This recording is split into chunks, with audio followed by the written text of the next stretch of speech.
రైతులకు సాగునీరు అందించాలని కోరితే బీఆర్ఎస్ నాయకుల రక్తం చల్లితేనే పంటలు పండుతాయంటూ సీఎం రేవంత్ రెడ్డి చేసిన వ్యాఖ్యలు రాజకీయ దుమారం రేపాయి. ముఖ్యమంత్రి వ్యాఖ్యలకు నిరసనగా రాష్ట్ర వ్యాప్తంగా గులాబీ శ్రేణులు వినూత్న శైలిలో నిరసన కార్యక్రమాలు చేపట్టాయి. సీఎం రేవంత్ రెడ్డికి రక్తదాహం పేరిట పార్టీ నాయకులు శ్రేణులు భారీ ఎత్తున రక్తదానం చేశారు. రైతుల కోసం రక్తాన్ని ఇవ్వడానికైనా సిద్దమన్న పార్టీ నేతలు వెంటనే కాళేశ్వరం ద్వారా అన్నదాతలకు సాగునీరు అందించాలని డిమాండ్ చేశారు. పొలాల్లో బీఆర్ఎస్ నాయకుల రక్తం చల్లితేనే పంటలు పండుతాయంటూ ముఖ్యమంత్రి రేవంత్ రెడ్డి చేసిన వ్యాఖ్యలకు నిరసనగా బీఆర్ఎస్ శ్రేణులు రాష్ట్ర వ్యాప్తంగా నిరసనలు చేపట్టాయి. పార్టీ అనుబంధ విద్యార్థి యువజన విభాగాలు బీఆర్ఎస్వి, బీఆర్ఎస్వై వినూత్న శైలిలో నిరసనలు చేపట్టాయి.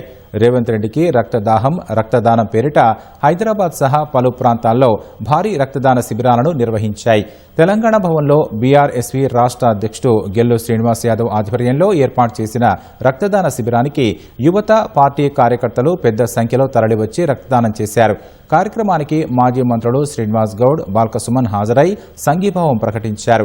సీఎం హింసను ప్రేరేపించేలా మాట్లాడడం సరికాదని మాజీ మంత్రి శ్రీనివాస్ గౌడ్ మండిపడ్డారు. అయితే శిబిరంలో సేకరించిన రక్తాన్ని సీఎం రేవంత్ రెడ్డి నివాసానికి తరలించేందుకు బీఆర్ఎస్ శ్రేణులు యత్నించగా పోలీసులు అడ్డుకున్నారు. ఈ క్రమంలో తెలంగాణ భవన్ వద్ద పోలీసులు, బీఆర్ఎస్ నాయకుల మధ్య తోపులాట జరిగి తీవ్ర ఉద్రిక్తత నెలకొంది. పలువురు నేతలను అదుపులోకి తీసుకున్న పోలీసులు అక్కడి నుంచి తరలించారు. ఈ మాటలను వెనక్కి తీసుకోవాలి, భవిష్యత్తులో అన్నని చెప్పాలి, రైతులకు నీళ్ళు ఇవ్వాలి.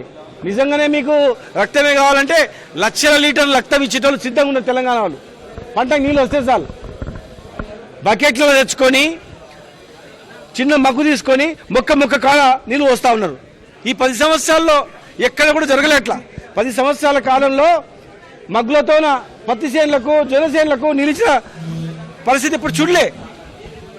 ఎప్పుడో వెనకటి చూసిండ్రు ఆంధ్రప్రదేశ్ గవర్నమెంట్ ఉన్నప్పుడు.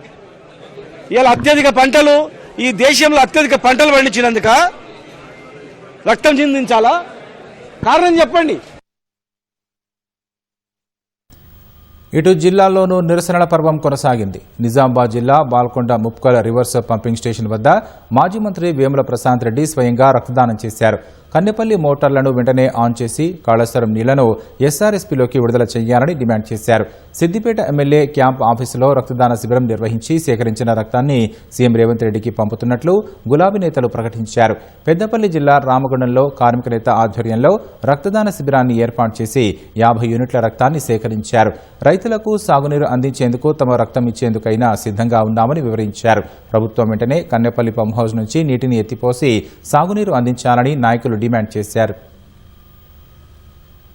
కన్నెపల్లి పంప్ హౌస్ దగ్గర రైతులు కోరినట్టు, మా కేటీఆర్ గారు కోరినట్టు పారుతున్న గోదావరి నుంచే కన్నెపల్లి పంప్ హౌస్ బటన్లు నొక్కి నీళ్లు తీసుకురా, నీళ్లు తీసుకొచ్చి వరద కాలువలో వెయ్యి.